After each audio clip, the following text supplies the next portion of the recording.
Okay, let's talk about next super stocks. Next super stocks. I'm going to give you 10 criteria that we look for, you know, categorizing next super stocks.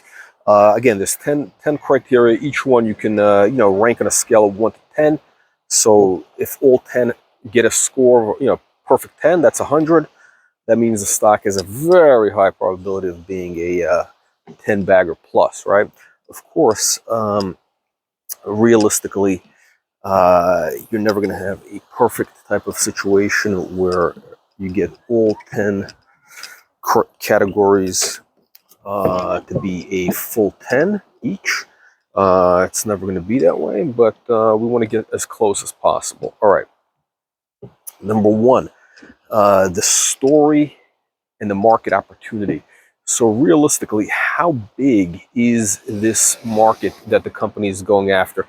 A lot of public companies, they may only be addressing a very small market opportunity, sort of like a niche. Could be that even if they're lucky, you know they may only get to I don't know, 20 million in revenues, 30 million in revenues. Look, that's too small. We need something that can really scale. We're looking for a business that could be potentially $1 billion valuation. That's what we need. A super stock.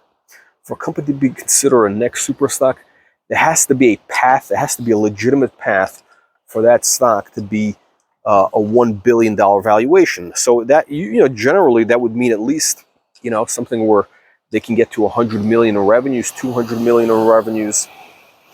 That would that would put them on the path to being that $1 billion business. Okay, so what about number two? Sorry, I got a list here. It's gotta memorize these. Okay, catalyst, very important. Catalyst, right? So the catalyst is does the company have multiple catalysts in place which could ignite that massive increase in shareholder value? And ideally, we're looking for something where there's enough catalyst or there's near-term catalysts which can ignite at least a double or triple in the first 30 to 60 days. Okay, we need to have a double or triple in the first 30 to 60 days, and something which at least has a path to being a 10x within a year or so, right? Okay, let's go to number three, traction. What kind of traction does the company have? In other words, since these are mostly early stage companies, do they have product market fit? Are they starting to get contracts? Or are things really starting to move? If it's an R&D company like biotech or whatever, or that means do they have are their clinical programs progressing at a good pace? Okay, that's important. So do they have that going for them? Number four. Yeah. Oh yeah. Inflection point. Big one. Big one. Again, we're looking for the as I like to say, we want the baby, not the child labor, childbirth pains. Right? We want to get the stock right at that point where all the hard work has been done, and a lot of times, look, the reality is, in most cases, it's a long way to the top for these companies. It's a long way to the top if you want to rock and roll. Great, as that great song from AC/DC goes, right? So, everybody thinks it's going to be easy to get whatever needs to be done. It always ends up taking a lot longer.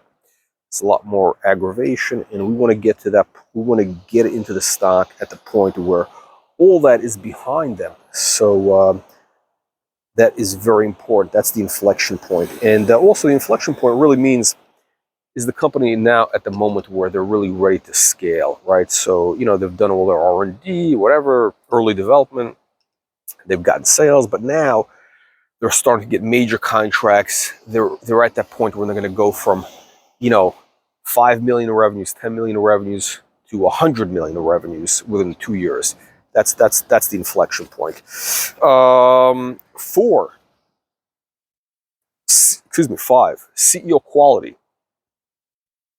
CEO quality. Does the CEO get it when it comes to maximizing shareholder value?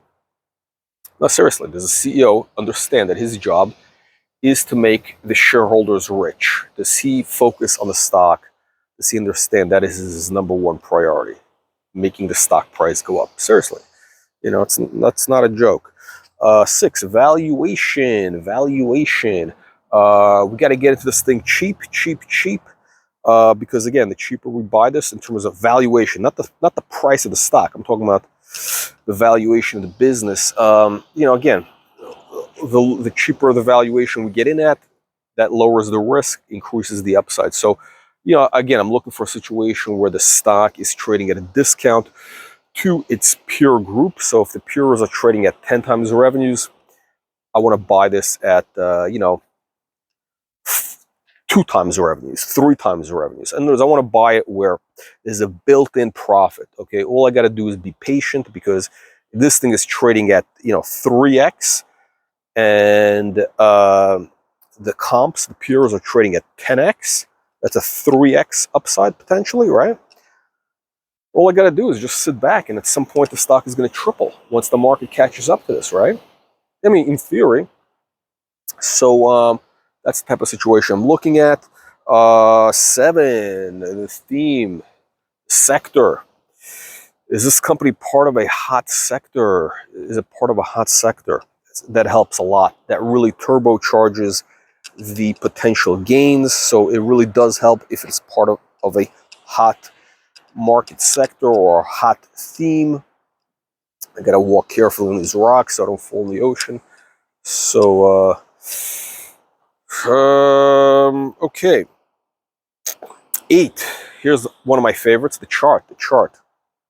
Again, you know how much I love charts. That's one of the first things I look at, because I want a situation where everything is set up timing-wise. We're set up ready to go, where this thing is ready to explode. So I'm looking for something coming out of a big base. I want something with a big double bottom, ideally. Head and shoulders bottom, inverse head and shoulders bottom. Big wide base, 12-month, 18-month base is ideal. So you have, if it's a double bottom, I want to have the 2 bottoms, about 12 months apart. That creates a nice solid foundation.